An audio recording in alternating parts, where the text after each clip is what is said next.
Bonjour à tous, bienvenue dans 6 minutes chrono, l'émission quotidienne de Lyon Capitale. Nous recevons aujourd'hui Élodie Rousset, chiropracteur à Lyon et vice-présidente de l'Association française de chiropraxie. Bonjour Élodie. Bonjour. Merci d'avoir accepté l'invitation. L'Association française justement de chiropraxie a décidé de sensibiliser l'opinion publique sur les troubles musculo-squelettiques qui touchent de nombreuses femmes, visiblement en France et de partout dans le monde entier, c'est ça? Tout à fait, c'est ça. Les troubles musculo-squelettiques sont vraiment le cœur de métier des chiropracteurs. Mais c'est vrai qu'une étude du ministère du Travail a montré que les femmes étaient 2 fois plus exposées que les hommes à ces douleurs, à ces troubles musculo-squelettiques. C'est dû à plusieurs choses. Déjà à certaines conditions de travail, certains métiers, les métiers en première ligne des troubles musculo-squelettiques sont finalement des métiers essentiellement féminins, dans le secteur du soin, du service, de la santé, les aides-soignantes, les auxiliaires, qui finalement sont très exposés. On pense souvent aux hommes qui portent des charges lourdes, mais on oublie beaucoup les femmes. Ça se matérialise comment justement ces troubles, concrètement ? Des douleurs articulaires, des douleurs au niveau des tendons. Ça peut être des tendinites, ça peut être des douleurs de dos, ça peut être des cervicalgies, mais aussi des maux de tête, des capsulites, des douleurs au niveau de l'épaule, des restrictions de mobilité. De nombreuses femmes sont touchées, vous l'avez dit, il y a des chiffres à l'appui, oui. Mais elles, finalement, elles ne se soignent pas, c'est ça ? Alors, elles se soignent, mais c'est vrai que leur prise en charge est moins bonne. C'est en partie pour ça qu'elles sont aussi plus exposées. Il y a des causes à ça anatomiques. Elles ont certaines fragilités articulaires plus exposées que les hommes. Des causes biologiques, physiologiques, un niveau hormonal qui les expose plus que les hommes aux douleurs, mais aussi tout le contexte socio-culturel, leur façon de vivre la douleur, leur façon d'exprimer leur douleur, qui pousse souvent les médecins à moins bien prendre en charge leur douleur, parce que les femmes vont plus facilement parler de leur douleur, mais plus les décrire de façon émotionnelle, et ça pousse certains soignants à minimiser ces douleurs, à se dire qu'elles sont liées à un état dépressif, et donc à retarder la prise en charge de ces douleurs. Donc là, vous avez décidé de tirer la sonnette d'alarme, clairement, c'est important, c'est primordial. C'est primordial parce qu'il y a des solutions qui existent pour ces femmes. La chiropraxie en est une. On sait que la chiropraxie a une action scientifiquement démontrée sur les troubles musculo-squelettiques. Certains en doutent encore, hein. Certains en doutent, Élodie, on est obligé de le dire. C'est vrai que vous devez toujours convaincre.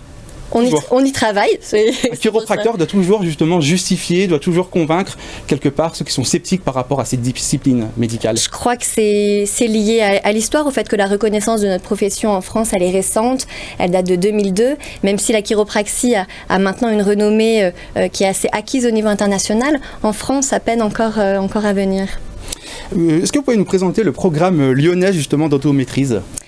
Donc on parlait des conditions féminines, et c'est vrai que certaines pathologies spécifiquement féminines comme l'endométriose, qui touche quand même 10% des femmes, donc qui est une pathologie vraiment importante en santé publique actuellement, cette pathologie doit avoir une prise en charge pluridisciplinaire, interdisciplinaire même, je dirais. C'est-à-dire, on va rentrer dans les détails un peu pour ceux qui... C'est-à-dire que donc l'endométriose, c'est une pathologie qui touche l'utérus, et il y a des cellules de l'endomètre qui diffusent dans l'abdomen, qui créent des douleurs très importantes sur ces femmes, des douleurs abdominales, des douleurs digestives, des douleurs lors des rapports, lors de la défécation, mais aussi des douleurs de type bassin, douleurs sciatiques. Et cette prise en charge, on sait qu'on ne peut pas traiter ces femmes-là. Certains médicaments, certaines pilules, certains traitements chirurgicaux vont permettre de les soulager, mais cette douleur, cette pathologie est chronique, continuera d'évoluer, et elle est liée à plein d'autres facteurs. Et ça, aujourd'hui, on le sait. Je crois que le rapport de l'Académie de médecine de ce mois-ci vient justement de mettre aussi en lumière qu'il fallait avoir une prise en charge holistique. Et endométrise, qui est vraiment une action régionale, créée par deux gynécologues, le docteur Cotte et le docteur Benayoun, à la clinique du Val d'Ouest, je crois, ont senti les limites aussi de la médecine pour soulager ces patientes et ont créé toute une équipe pluridisciplinaire composée de kinés, de chiropracteurs, de diététiciens, de naturopathes, de sophrologues, pour vraiment pouvoir apporter une vraie boîte à outils à ces femmes pour gérer leur douleur et mieux vivre avec cette pathologie. C'est un sujet sensible, mais les femmes qui nous regardent, vous avez leur dire quoi? Qu'il existe des solutions, justement, des solutions concrètes?